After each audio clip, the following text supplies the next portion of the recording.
నాగార్జున సాగర్ కు కృష్ణమ్మ పరవళ్లు తగ్గుముఖం పట్టాయి.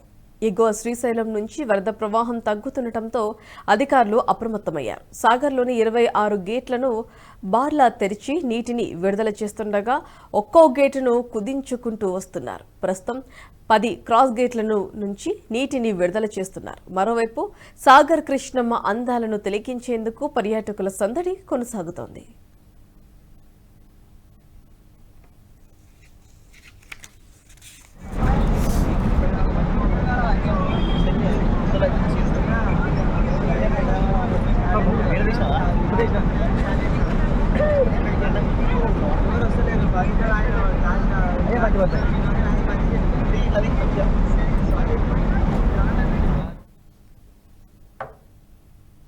ఈ వీడియో మీకు నచ్చినట్టయితే లైక్ చేయండి, 10 మందికి షేర్ చేయండి. అలాగే కామెంట్ల రూపంలో మీ అభిప్రాయాలను మాతో పంచుకోండి. Nationalist hub group of channels ను సబ్స్క్రైబ్ చేసుకుని తెలుగునాట జాతీయవాద జర్నలిజాన్ని ప్రోత్సహించండి. ఈ వీడియో కింద ఉన్న బెల్ ఐకాన్ పై క్లిక్ చేయడం మర్చిపోవద్దు.